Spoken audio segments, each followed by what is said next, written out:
Hi, my name is Pablo Martinez and I'm CEO and President of Equity Smart Home Loans. And today I want to have a conversation with you about passive income.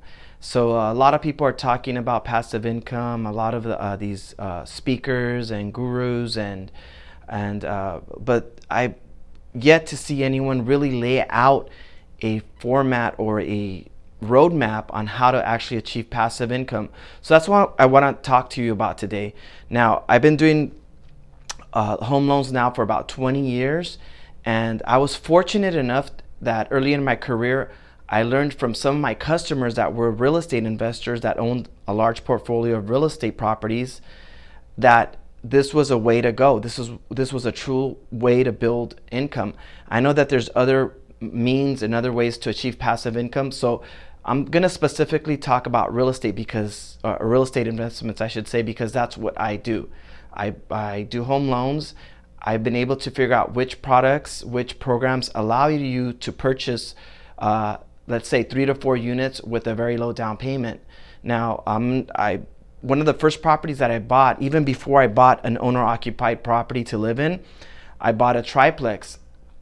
And I bought it because I had read a book also from Robert Kiyosaki on, taking the income that you earn from your employment and using that income to buy an investment property and allowing that investment property to allow you to pay for any luxury items such as a car, lifestyle, or anything like that. So my mind shifted and I started to ask myself, what can I buy that's gonna pay for that car? Or what can I buy that's gonna pay for that home? So that my income for my employment does not depend on on paying for those items. Rather, my investment will pay for those items. So if I get sick, I have to miss work for whatever reason, I still have income coming in that allows me to pay for these items that I want to purchase. Now, the great part is that I'm not using any of my income from my employment, from my hard-earned money. I'm using tenant income. So right here, I've laid out somewhat of a chart on how this looks. So most of us, when we're starting off, usually we start off with early in our careers, we start off with employment income, correct? Like a 9-to-5 job, and that's how we're able to generate income. In other words, we have no other source of income except for the income that we labor for. So let's just call that employment income, right? So then, we're working, we want to buy a house, luxury item, or have a certain lifestyle, correct? So most of us, what we do is we invest directly into that luxury item or lifestyle, but we generate no wealth out of it. It's zero wealth. It's just income spent and zero wealth, right?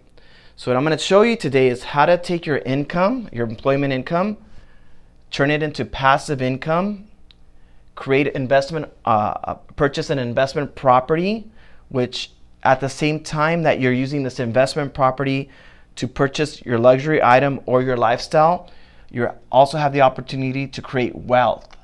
So you're accomplishing a lot here. And I'm actually going to break this down because there's a lot that people don't know when you purchase investment property. So hang around because it's going to be pretty interesting, and you'll learn a lot on why it's beneficial to invest in investment properties. Now, there is drawbacks. Properties need maintenance, they need repair. So you also have to be able to stomach those things. And but those things can be learned. I mean, it's nothing crazy. And the cool thing is that you're working at your own time. And if you put a system in place together, you can handle a lot of the issues that may come up with owning an investment property. But this is how the path looks. So you have your employment income. You purchase an investment property that cash flows, that allows you to pay for the luxury item or lifestyle.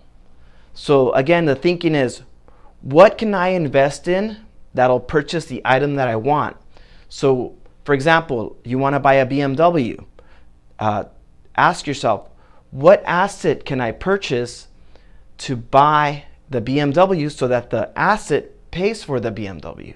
You're no longer paying for it. So this is the benefit of owning investment property. It's a great way to create wealth. And I'm going to show you how you, as a first-time home buyer or a person that doesn't own any real estate, can slowly start building up a real estate portfolio, start building up cash flow, and start creating some wealth for yourself. So let's take a look. Okay, so let's talk about the benefits of owning rental property. So there are quite a few that I actually discovered that a lot of people don't mention anywhere, but so I think they are worth mentioning, and I'm going to do that here. And it's important so that you can see the overall benefits, not just the cash flow portion of it. So annual increases of rents. So you're able to increase the rents annually. I know if you're in a rent control area, like some of my properties are in rent control, you're limited to 3 or 4% or whatever they tell you it is for that year. Other areas that are non-rent control, you can go up to 5-7%. I know there's a new state law now that limits the maximum amount that you can increase the rents. But point being is that you're able to increase the rents annually, thereby increasing your income and cash flow on the property. Second is that the property is going to appreciate. So the property that I bought, the one I bought in 1999, one of the first triplexes that I purchased, the property I bought for $180,000. That property today is worth $900,000. So as you can see, this is probably the biggest benefit here is the appreciation, because all you're really doing is sitting on the property, waiting for it to do its thing, appreciate, and then before you know it, you have tons of equity, like what happened to me. I didn't expect all that, by the way. I did know that the property was going to go up in value at the time I purchased it. I just wasn't sure how much. Third thing in here is tenants pay down your principal. So you take out a loan, right, on the property, and there's a principal and interest payment due every month. You collect the rents. Portion of that goes to the payment. The rest is cash flow. The difference is your cash flow, the money you can use to spend for your luxury items or lifestyle, correct? But the other portion is going towards the principal and interest, and the tenants paying the principal down. So you have two forces in play here. You have the property that's appreciating naturally, and then you have the tenants who are paying down the principal on the property. So every month, the property is actually going up in value this way, and then the debt's going down that way. So you have this gap that increases for you as you're building this equity, which I think is amazing. Tenant also pays the interest for the owner, which the owner deducts on their taxes. So you're able to deduct the interest that you pay on that property, along with any repairs, any other expenses associated with that property become a tax write-off for you. Lastly is the cash flow. I mean, this is the main reason why we purchase investment properties. Now, that same property that I purchased in 1999, that property is now free and clear, and it's generating about $3,500 in income. Now, that's just one of the properties that I own. So $3,500 without having to work, just because I made a decision in 1999 when I was about 24, 25 years old, that's the move I wanted to make. And now I have this income that allows me to pay for my kids' private school, luxury car, travel. And again, that's just one of my properties.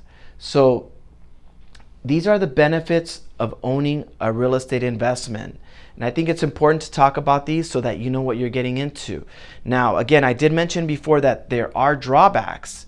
You know, you have to be able to stomach the maintenance, the calls. But what I've learned over time is if you put a system in place, you delegate some of the responsibilities to some people, then you're able to manage the properties and have an end result like I did with this property. So I encourage you to look into this. And next we're going to talk about the strategies. Okay, so here we go. Let's talk about the programs. Okay, so we have the FHA program and the Home Paso program that allow you to come in with low down payments. They both allow you to purchase properties 1 through 4 units.